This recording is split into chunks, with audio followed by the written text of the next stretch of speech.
Pro-side intro. We argue that domestic anti-communist activities were essential for national security. These measures were seen as a necessary response to the perceived threat of communism infiltrating American society because of its rapid growth. The Red Scare aimed to identify and eliminate potential communist influences, both real and imagined, to safeguard the country's democratic values. We understand that the threat of communism is wide, and that it is such a high risk to even be exposed to it because it greatly harms our nation internally. Therefore, we believe it's best to take all precautions regardless of the public's interest because in our eyes it is considered a public safety hazard, both economically and socially speaking. By examining the context of our motivations behind these actions, you can take a better understanding as to why the fight against communism was such an important and necessary action to be taken in order to protect our nation's political structure. As communism became increasingly apparent throughout the east side of Europe and Russia, known as the USSR at the time, began to spread its influence, it was a cause for concern. Consequently, there was a hostile reaction from the US part to protect the country and contain the spread of communism. This Red Scare was notorious for its series of extremist events and policies that had the goal to protect the nation, but severely hindered its ability to function and instilled an atmosphere of fear into the nation, leaving neither citizen nor politician from being attacked as a communist for even hinting at any radical ideas. From limiting people's rights stated on the foundation of our Constitution to certain leading figures initiating attacks and persecution against possible opponents, with foreigners and people on the left wing being caught in the crossfire, the question that whether or not the domestic anti-communist activities was necessary can be answered that these activities were in no way beneficial to its citizens and were in fact harmful to the nation and its democratic values. Pro-side explanation.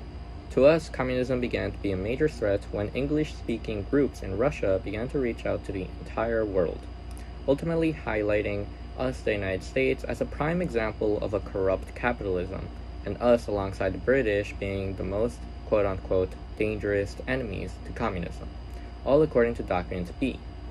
The Russians even began to isolate foreign radio stations to prevent the spread of capitalism amongst their own nation. Russians who would secretly hear these radio stations would be confronted and at times even killed for simply hearing the slightest of this foreign radio. From there on, we knew and understood that the best thing to do would have to be to isolate ourselves rather than attempting to spread our own form of government in order to save the most amount of lives. Note that Russians were the first to isolate themselves. We simply just had to copy their strategy to prevent the spread of their government amongst our own nation. A prime example as to why communism is such a moral threat to the United States is that of the introduction of the Ware spy ring case in Document E. The case dealt with the idea of United States and Russian governmental officials exchanging information through a secret Russian spy networking system which involved Susan Jacoby, Whittaker Chambers, Joseph Peter, and Heed Massing. This case shows how the need to reinforce anti-communistic efforts are required to help prevent the loss and stealing of governmental information. Ultimately, communism is seen as more of a threat to the government than it is to the people.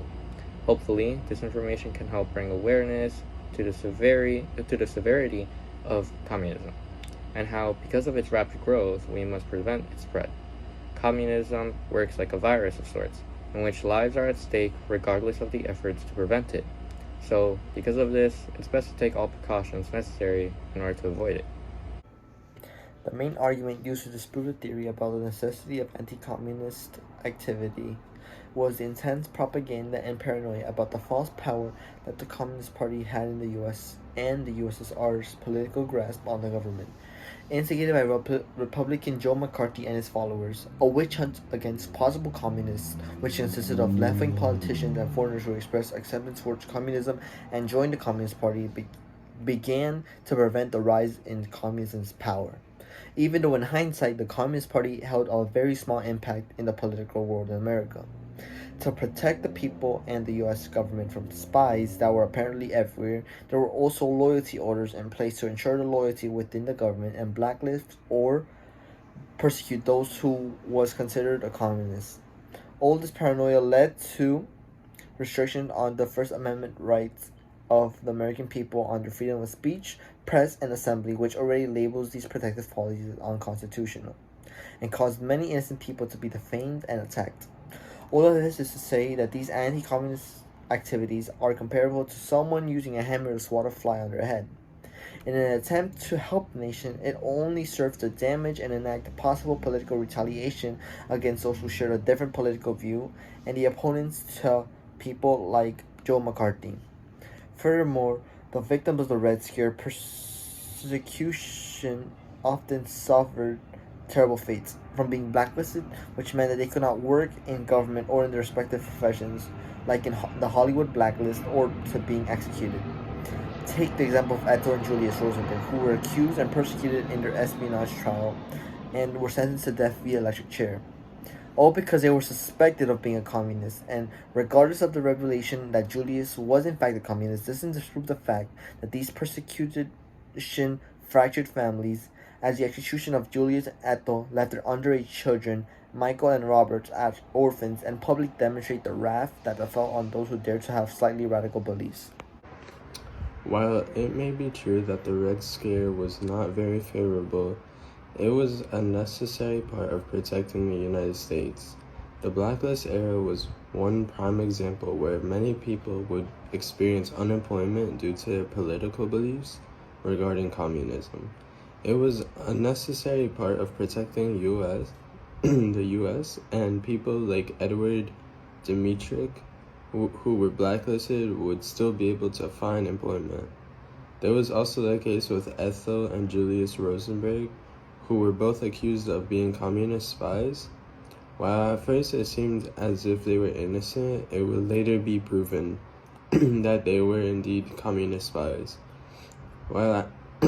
Additionally, by removing and identifying individuals who were seen as communist spies, the government would be safeguarding national security and preventing the spread of communism.